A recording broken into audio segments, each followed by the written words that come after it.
Hello guys, LosFiends here with another video.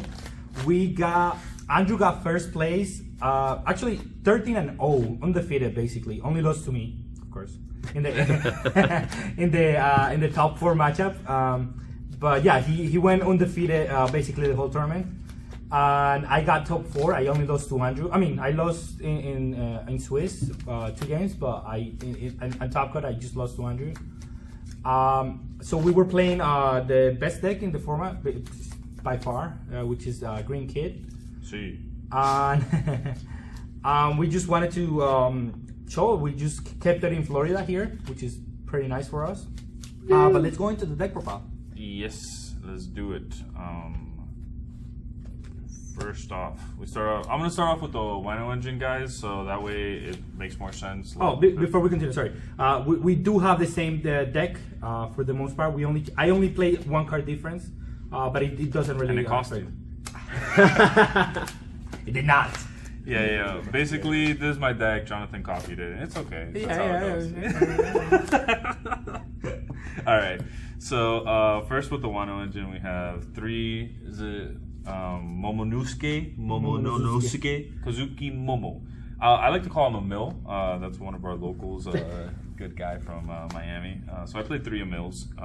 He's pretty good because against aggro he's really nice, and against law he's really nice because you need to find your tappers in that matchup so you can control their board, and having searchers for that is pretty good. It's just another advantage engine. He whiffs, he's traders sometimes, he bottom decks things that he shouldn't, and against Kaido early on is also really good. Yes, and against Kaido, again, you also want to spam searchers early on because it's hard for them to deal with it.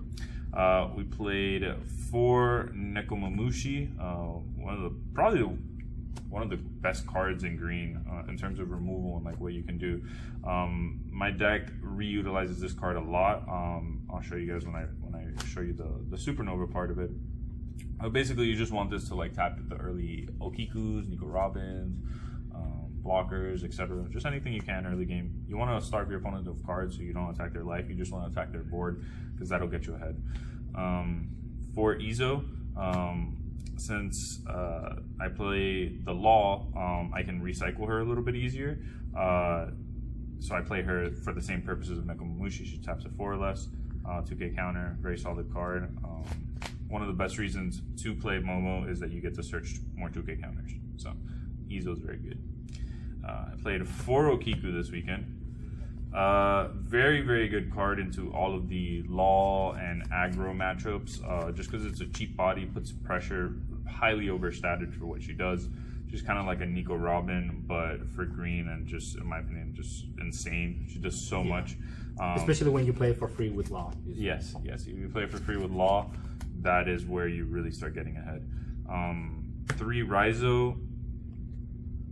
Basically, I've started to come up on this card. I didn't play it at the beginning, but I realized that the card advantage behind your 8-drop kid and into just in general, it was really important. It's also another target that you can deploy very freely, so you can deploy him a lot easier when you're playing more laws, and that was a good combo because now you have the law and you have him. You can swing with the law, swing with the Raizo, or if you have a searcher, you start building that advantage. Then they have to deal with him. That's another card that you get to keep in your hand, and slowly but surely you're building a lot of resources over your opponent. So Raizo, very, very good card. And then 2 Paradise Waterfall. I really like this card this weekend. I was debating on playing this or Yamato or stuff like that, but I'm glad I played this one. The 2k counter was nice. Reutilizing my blockers to go block. Paradise Waterfall, block again. Very, very good to stop myself from like protect my battle cards and so on. Very good in the mirror because they'll tap your stuff with Okiku or Straw Sword or anything, and then you can basically either, if they attack super hard, you can block with something and then waterfall on that and restand whatever they're trying to kill, or if they don't attack hard enough, you can just waterfall immediately on the thing that they're trying to pressure with their cards. So it was really nice for that. The trigger didn't come up in any of my games, but it's there against the aggro decks randomly. But yeah, waterfall has a lot of niche cases. It also lets you like attack with your 8-drop and then just immediately restand it. So you get the pressure on that turn, and then you can just immediately restand it. So it lets you like kind of like fakes your opponent out of what you're doing that turn. Very good card. We play 4 Bonnie. Just the searcher for the best card in the decks. Yeah.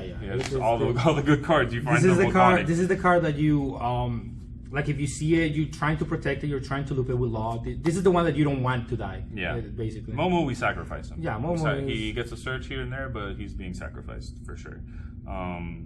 This one you want to keep alive. You want to law it back. You want to protect it behind your 8-drop because it'll just keep finding you everything that you need to basically win. Yeah. Then you have the 3 Beji. I'm not playing 4. Crazy talk, right? But yeah, the more I played the deck, I just found like sometimes you just have too much defense, and Beji is like exploitable enough in the early game to where it just doesn't really matter. It doesn't have combo power. Like he's not bad. You can play 4. It was just like I want to play other cards, and it worked out for me. I don't think it's super important to play him at 4. Yeah, the non-combo power it comes out sometimes when you get it out of life and True. you're trying to going for a game, and it's still a good card. Like being 1 energy, it's efficient enough, but it's a card that you can cut out a little bit on. Yeah, I don't think it's super necessary at 4. I think that's just like as the lists start getting a little bit more refined, I think the space that this guy eats up at the 4th copy is not worth it. You have 4 killer, and this is like another reason you just have so many blockers in this deck. You have 4 killer, so you have this one that you can deploy, combo power, draws you a card. And this one is a better blocker than Beige for sure, because getting to cycle 1 card is huge. Yeah, it's huge, and it has combo power, so you don't have to even deploy it. You can use it as counter in hand. So really, really good card. Apu.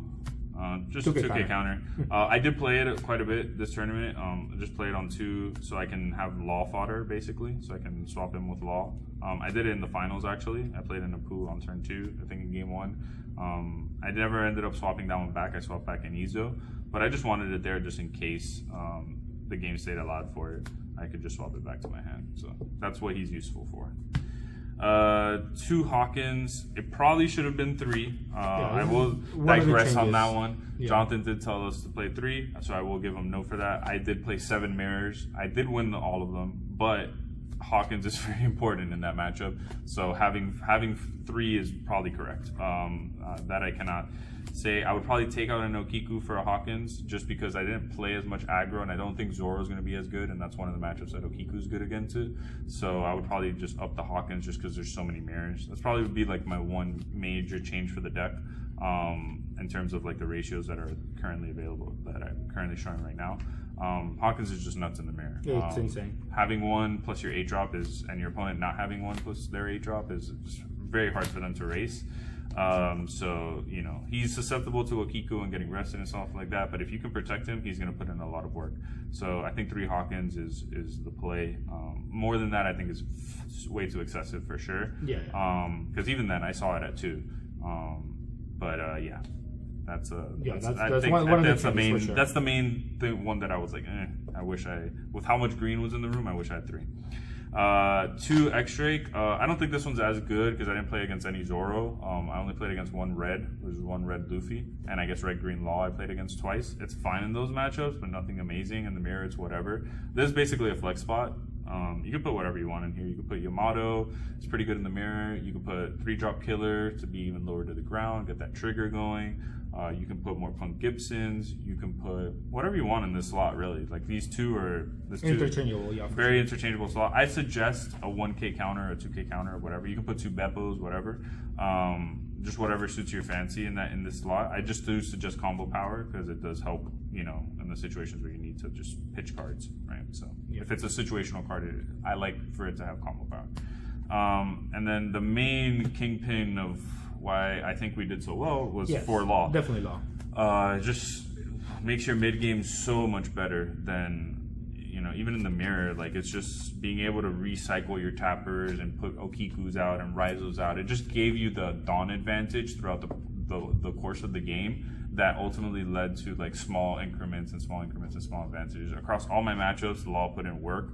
I would always have like 1 or 2 of these guys on board, just protecting my 8-drop kid, and I would just have like all of a sudden like just a crazy board state, like slowly but surely, just because I was able to deploy and develop more of my hand and kind of force my opponent to interact with it instead of doing what they wanted to do on that turn.